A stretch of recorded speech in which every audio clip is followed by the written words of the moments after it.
If you're thinking about moving to Portland, Oregon, you might want to hit pause for a second, because in this video, I'm going over 7 things that you gotta handle if you're considering moving to Portland, Oregon. And honestly, if you can't handle any of these things, you might want to reconsider the move entirely. And so let's get into thing number 1, and that is housing costs, affordability, as well as just cost of living. Now, Portland is an old city. We're on the West Coast. And so unfortunately, those Portland old prices that you hear about sometimes is a thing of the past. Home prices have definitely elevated, especially during the COVID years where we saw appreciation occurred as high as 18 to 20%. Now, of course, over the last decade, home prices have elevated just as any other city in the entire West Coast. But something you know is home prices definitely go up, but so does cost of living. So in reality, you might be thinking rents are going up, grocery bills, utility costs,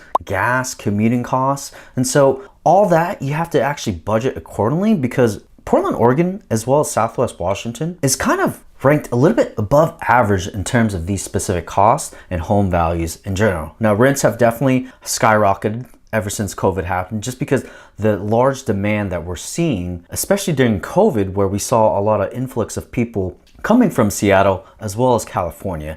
And honestly, here's a little quick fact that I found out today, is that Portland, Oregon was ranked number 1 in terms where the majority of families were moving to. And so this is going to create a little bit more of a demand, especially as we get out of this housing market that we're in. Like I mentioned at the beginning of this section, home prices, it's a thing of the past when it comes to those old Portland home prices. An entry-level home back in the day used to be around $300,000 to $325,000. Now, it's jumped up sporadically. We're seeing anywhere between $400,000 to $500,000. And again, this is just an entry-level home. And so rents have gone up, home prices have gone up, grocery bills, utility costs, gas, all these factors you have to definitely consider. And so if you're wanting a little bit more of an idea of what that budget looks like for you and your family, reach out to my team, because we're gonna help guide you and figure out if this place really fits into your budget. Now we're gonna talk about and move into thing number 2. All right, gray skies. I'm sure you guys hear it. You know, it's a pretty common misconception for you to hear on the news or wherever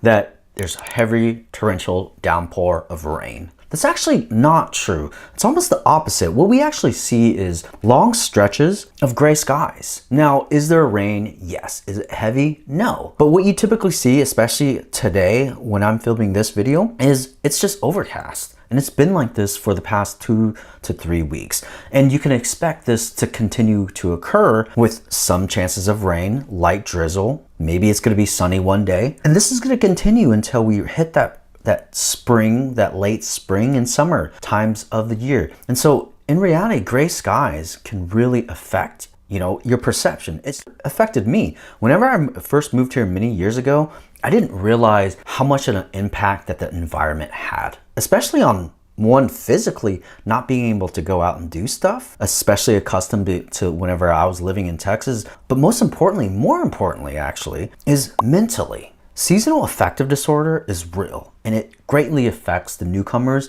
especially if they're moving from the South, moving from the Midwest, moving from the East Coast. And so to end this, people expect long stretches of heavy rain. That's not true. What you should expect instead is just long-term overcast, light drizzle, cold, and you'll see sun every now and then. And so what I always recommend, especially the clients that I'm helping today, moving here to Portland, Oregon, is at least instead of visiting during the great times of the year like summer and fall, visit during the stretches of winter at least once or twice to see if this type of lifestyle and the environment and the weather can really impact you, because it sure impacted me, and I've definitely gotten used to it and made the necessary actions and steps to be able to actually enjoy Portland. But I think you should as well, because weather, like I mentioned, the environmental factor is something you cannot change. You can always change where what type of house and what type of neighborhood you live in, but you can't change the weather. So definitely look into that. My team and I will help you out. And now we'll touch base on thing number 3. It's traffic and transportation. Honestly, this plays a huge factor. Portland is not truly that 100%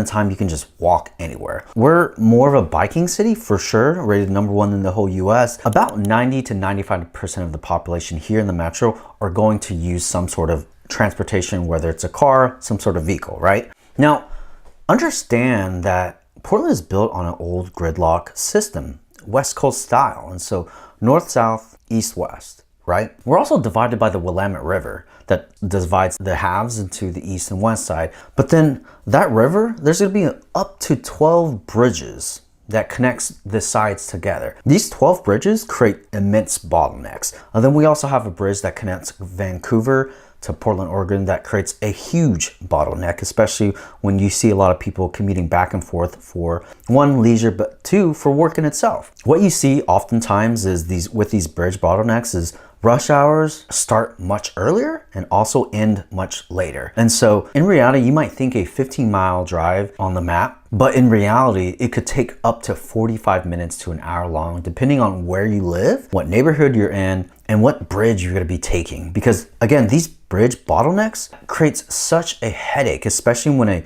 some sort of traffic collision or fender bender occurs. I'm talking these traffic comes to a complete halt. And yes, public transit systems such as the TriMet or even biking exist and will get you there, but the majority of people will still take some sort of vehicle to get to some sort of destination or to just experience other aspects of the city, such as access to the nature and access to parks. And so, I've helped a lot of clients move here, and within that first year, they didn't realize the ramifications of living in a certain neighborhood, let alone near a certain bottleneck bridge, would greatly affect, one, their lifestyle, but ultimately their commute to work.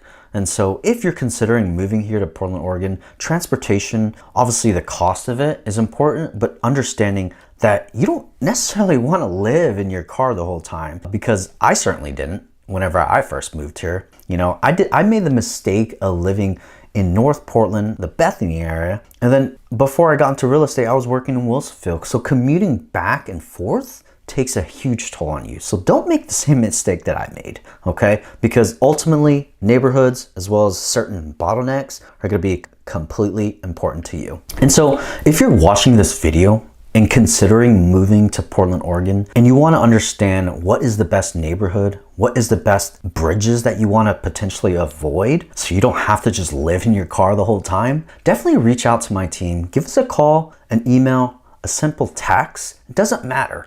My team and I will help bridge that gap so you can actually have a fulfilling lifestyle when you first move here. So now we'll head into thing number 4. It's the job market. Understand that on the west side, Hillsborough, Beaverton, North Plains, Tiger, Tualatin, it's really considered the Silicon Forest of the Portland Metro. And the reason why I say that is because it houses major infrastructure and headquarters such as Nike and Intel. Now there's going to be other smaller companies that have maybe subquarters such as Nvidia, a lot of these semiconductor companies that I've mentioned before. And so this is essentially the tech hub of the West Side. We know that the tech hub or these tech entry-level positions are in high demand because of those high-paying salary positions. So when it comes to more competitiveness, this also equates to demand in terms of housing, wanting to live on that side. And so especially on the west side, you see a whole bunch of new construction development, but you also see home prices slowly go up because of that demand. Now, of course, there's going to be a lot of creative options, especially on the west side. You see a lot of more local artists. You see people trying to create craft brews, medicinal world as well. And so there's going to be a job for everyone, but understand that this specific market here in Portland is not only competitive, but also very niche. Figure out what you want. Do not, and I will repeat this, do not be the person that says, oh, I'm going to move to Portland, Oregon here first, then I'll find a job later. It is too risky. The job market here is extremely competitive. It's very niche. It's very subset to a certain individual. And so what I always recommend is have a job lined up, or if that is not an option for you, find or have at least 6 months of financial reserves just so you have a safety net, because you don't want to end up completely hating it here because you were forced to leave because you just couldn't afford what this Portland, Oregon city has to offer. Because like I mentioned at the beginning of the video, cost of living, housing costs is higher than the national average compared to other cities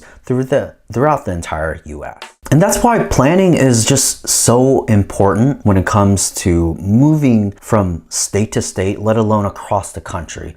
Reach out to my team because we will sit down with you over a call and figure out if this job market is really good for you. Now, this next thing is entertainment. Now, this is a pretty big category, so definitely listen up here, because what Portland really excels at is food, local bars, local businesses, let alone coffee shops, local craft beers, access to nature. That's what Portland is known for. But what's also a negative to some people, and what we're also not known for, is having that fast-paced, high-energy, bustling nightlife style that a lot of these bigger cities have, such as LA or even in New York. Now, yes, we're gonna have those options. We're gonna have nightlife. We're gonna have tons of entertainment, concert shows, whatever. But think of it as a much smaller scale. It's not large scale at all. And so oftentimes these smaller scale opportunities are very consistent. So with these consistent events, it can become pretty monotonous. But the nice thing about Portland is, since we have a lot of local